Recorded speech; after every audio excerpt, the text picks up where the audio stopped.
So yan, gagawa tayo ngayon ng extension. Yan, ito yung outlet. So ang gagamitin kong outlet ngayon ay yung universal. Yan, kagaya dito sa extension kong isa. Yan, ito oh. Yan, parehas lang sila. Pero ito kailangan ng Amco box. So yun lang ang pinagkaibaan nila. So kailangan sa outlet na to, yan, mayroon siyang jumper. Makita nyo, kailangan siya mayroon jumper para magko-contact sila sa isa't isa. Yan, kasi pag wala yan, walang power yun mga outlet. So ganito yan. Gamit tayo ng tester. Testing natin kung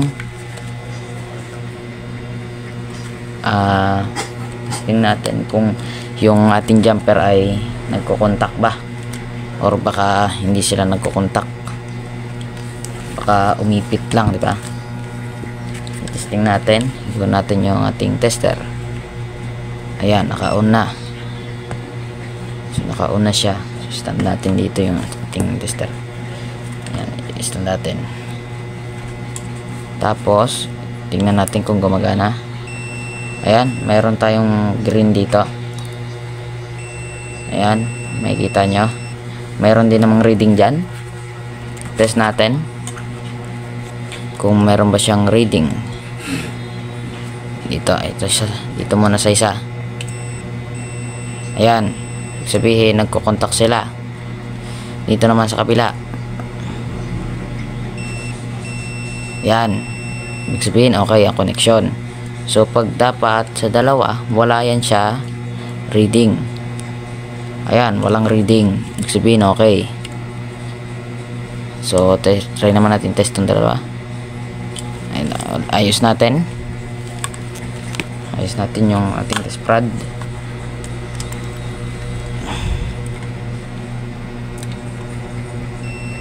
Ayan, okay. Dito okay sila lahat, basta hindi yan sila mag-short. So okay tayo sa outlet. So patayin natin yung ating tester.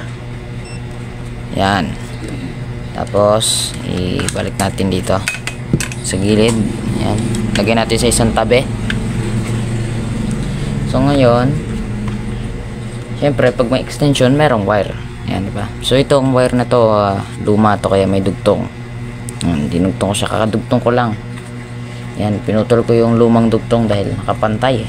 Pantay yung dugtong niya, parang ganito, nakapantay yan sila. Dapat kasi yung isa maliit, yung isa mahaba. Yan, dapat ganyan para di sila mag-short. Kahit walang electrical tape yan, pag dikit-dikitin mo yan, hindi yan sila mag-short. So una natin kailangan ay yung outlet. Yan, common na yan. Pangalawa ay Amco box. Pangatlo ay yung ating LED light indicator. Dapat ang bibili nyo sa online kasi ito nabili, dapat 220 volt ang inyong bibilin, depende sa kuryente nyo. Ito galing sa scrap, galing to sa mga lumang grinder. Yan, ito kinuha ko. On off switch, ayan, switch yan siya, on off. Ayos natin yung ilaw at hindi maayos. So ayan, ito lang yung mga kailangan natin. So una, magbubutas muna tayo para alam natin kung saan natin ilalagay yung mga tawag dito, para alam natin kung saan natin ilalagay yung light indicator tsaka yung switch. So butasan ko lang muna. So yan, nabutasan ko na. Yan, meron ng butas yung ating Amco box. Tanggalin lang natin yung mga ito, nakikita nyo yan, tanggalin natin itong mga parang spike nya, kaya naman natin putulin yan.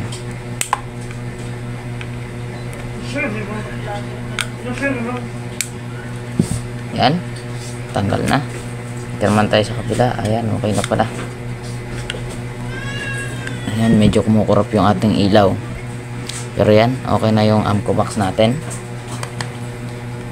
Ito para sa switch at dito para sa ating LED light indicator. Antas yung outlet dyan, nakabit dyan, sama-sama sila. So ang gagawin naman natin ngayon ay yung wiring. Magwa-wiring na tayo. At para ma-wiring na natin, tanggalin natin to. Yan, to tanggalin natin. Yan, so tanggalin natin ito. Yan, tanggalin. Yan, so meron siyang dito, no? Para pag pinat mo, so ayaw ko matanggal. Yun, tanggal na. Tanggalin natin.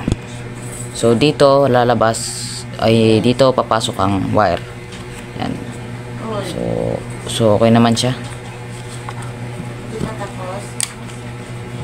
Ito na yung ating wire. Ayan. So maiksing wire lang ito dahil meron naman tayong mahabang extension. Ayan. Kita nyo yan, ito. Mahabang extension. So ito yan lang ang gagamitin natin, pang extend talaga. Ito para lang pag may gumawa ko ng vlog, may pakita ko sa inyo na may power.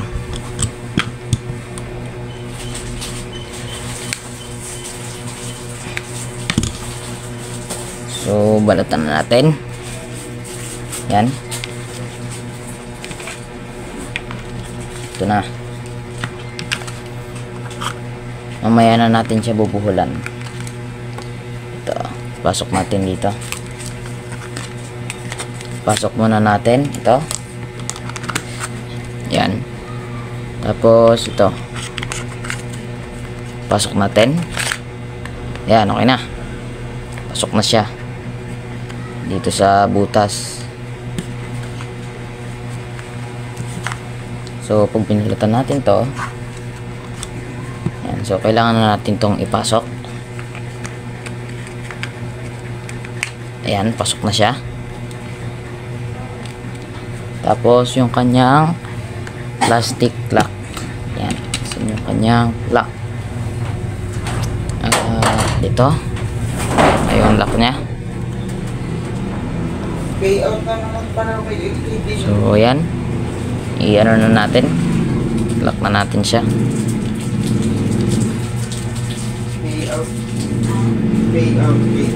Ayan. Or i-ano na lang natin pala, ali pala, i-ano natin pala, tanggalin natin to.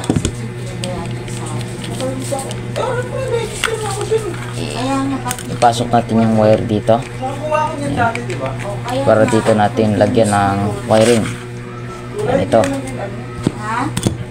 Wiring na natin. Sayang yung tangi, ikaw pwede ka pa. Siya yung nakakakuha. Ayan. So ito. Ang dalawa ni Chief. Dito na lang. Wala. Ito. Ayan. I-connect na natin to. 6 months?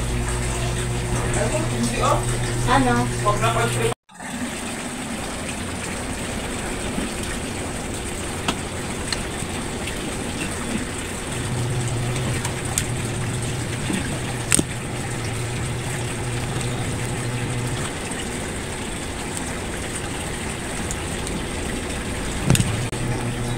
So yan, naikabit ko na. So yan, nakabit ko na siya. Nakita nyo. So hindi pa natin yan siya ipapasok dito sa butas dahil meron pa tayong kulang na wire. So itong kabilang wire na ito ay kukonekta sa outlet. Ayan. So ito yung kanyang wire. So kukonekto siya sa outlet. So konekta na natin. Lagyan na natin ang connection. Ayan, lagyan natin ang connection dito. Yan. Tapos gamit tayo ng long nose. Yan. Pwede plies. Yan. Pero ito kasi ang pinakamalinis kong tools.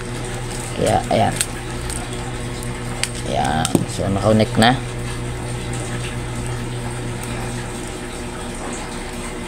So tutupiin natin siyang ganyan para hindi siya ganun ka ano, or puputulin na lang natin siya. Ganyanin pa natin to. Yan. Baka di ko na to siya buhulan, lagyan ko na lang siya ng electrical tape dito, mas maganda pa yun para hindi tako space. So ito, dahil nakapaganto yan, tugtungan ko na lang siya. Putulin na lang natin to ng maiksi. Putulin natin dyan. Tapos higpitan pa natin dahil hindi yata nahigpitan. Yan. Higpita siguro yan. Tapos balatan natin gamit ang long nose. Pwedeng pagbaliktarin niya, pero ito batalas kasi ito. Pero hindi pa rin namubra. So ito natin.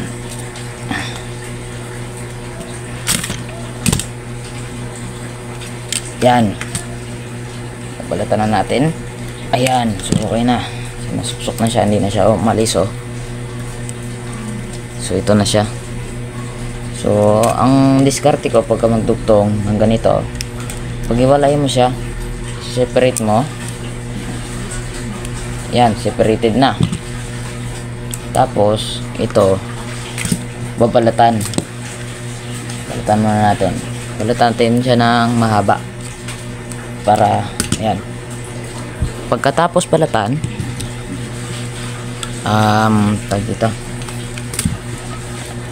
itong outlet, tapos ito pagdudugtungin mo yan siya. So paghiwalayin mo din to. Yan. So paghiwalayin mo din siya. Pagkatapos paghiwalayin nito, diskarte ko to sa pagdudugtong ng ganitong klaseng wire.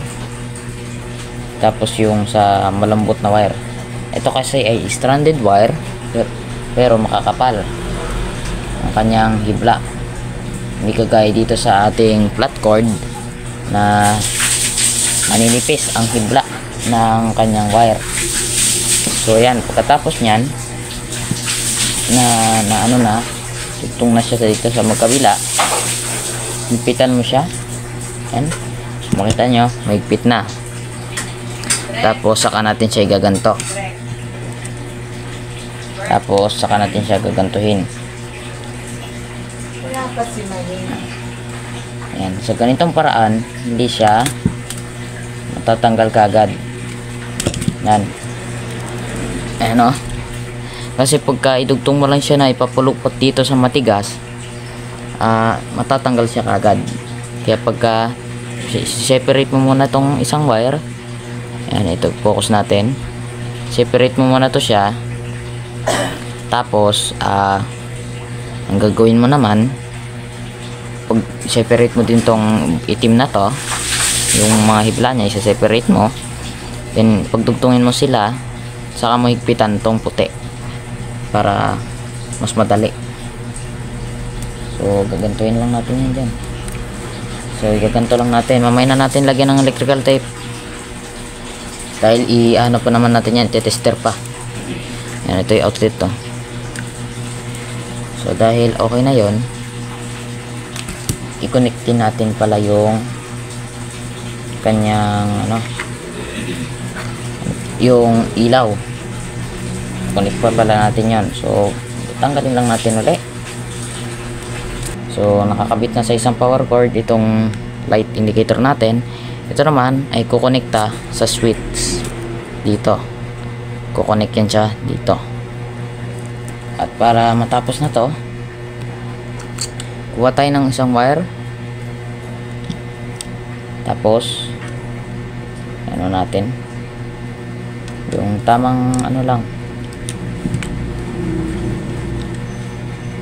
ito, yan, sakto na siguro yan. Yan, kasi diretso yan siya dito hanggang papunta doon. Iyuyupi ko na lang ito. Ito, balatan natin ng medyo ayan, ganyan ka haba para may connect natin siya dito. So connect ko lang, ganun din naman, pag-iwalayin mo siya, then saka mo idugtong sa tornilyo. So dyan lang muna kayo para pagkatapos idugtong ay okay na. So yan, nalagay ko na yung dalawang wire. Kung makita nyo, connected na yung dalawang wire. So itabi lang natin itong mga gamit. So yan, nabit na natin yung isa pang wire dito sa para sa indicator light, at ito namang wire para sa outlet. So ang gagawin lang natin ay ikabit na lang natin dito. Yan, ikabit na lang natin. Ito na lang ang huli nating gagawin para mabuo ito. So ikabit na natin.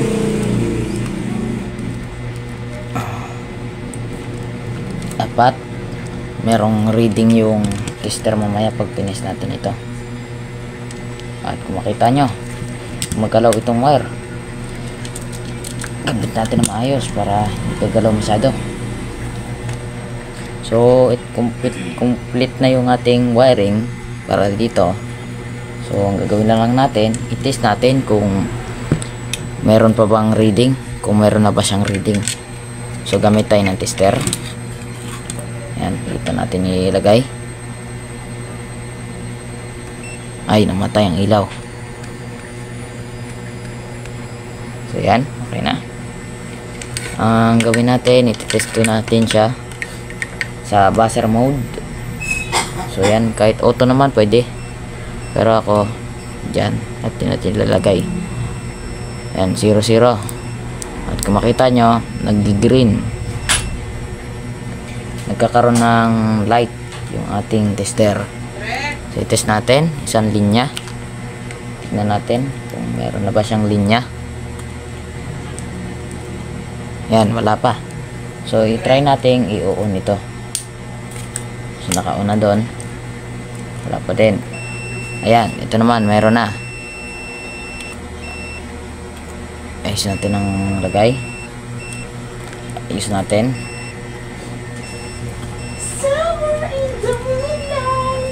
Yan, so meron na. Sabihin okay na. Ito naman kabila, dapat meron na. Ayan, so meron na tayong naka-reading. So ito naman dapat wala. Yan, sabihin hindi siya shorted. Ito lang ang meron. Okay yung ating wiring. So ikakabit ko na siya, i-assemble na natin yung outlet.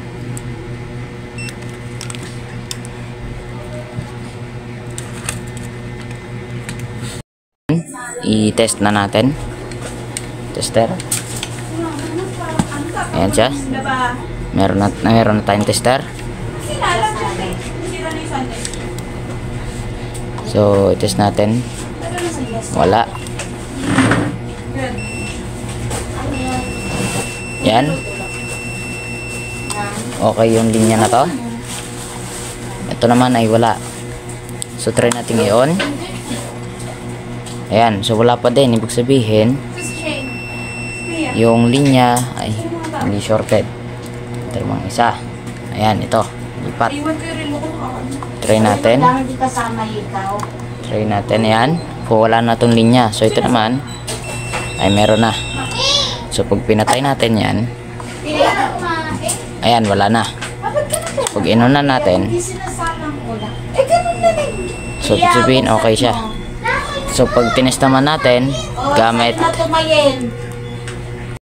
nakasaksak na. Subukan natin i-test kung mayroon ba siyang reading. So naka auto mode. Yan, auto pa din tayo. On natin sa number 1. Wala. On natin. Ayun, so meron na.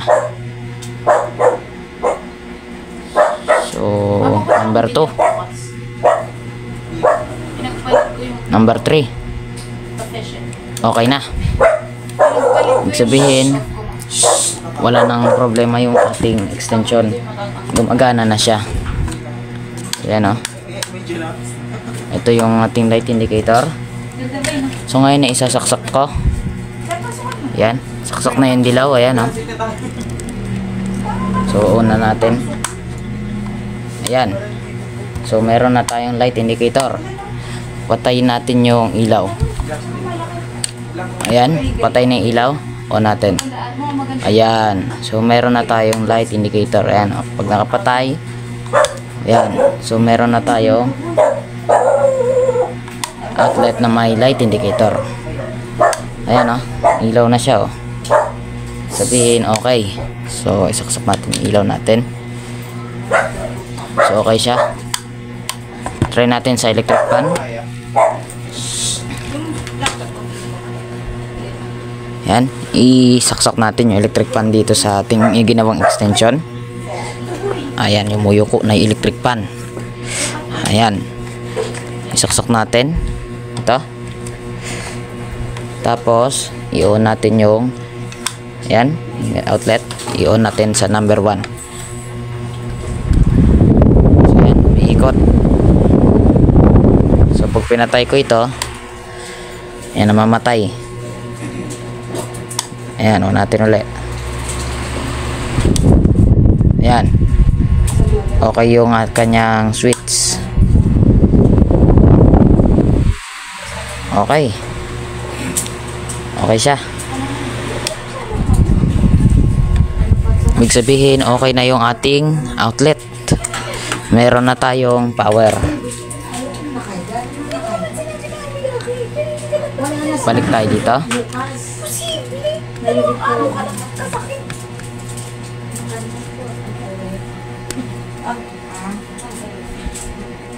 So yan, lobat na yung ilaw natin, no?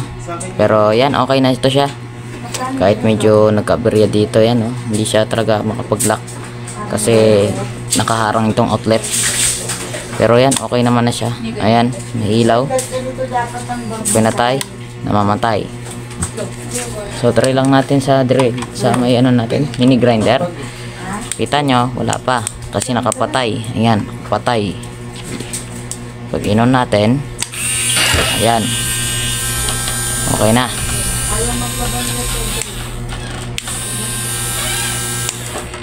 Gumagana. Ayan, diba?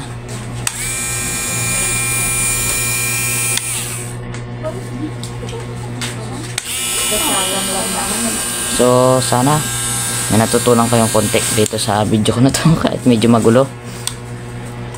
So pinakita ko lang naman kung paano ako gumagawa ng extension. At yan, ano, kinat off ko itong mga tornilyo. So yan, okay na itong outlet.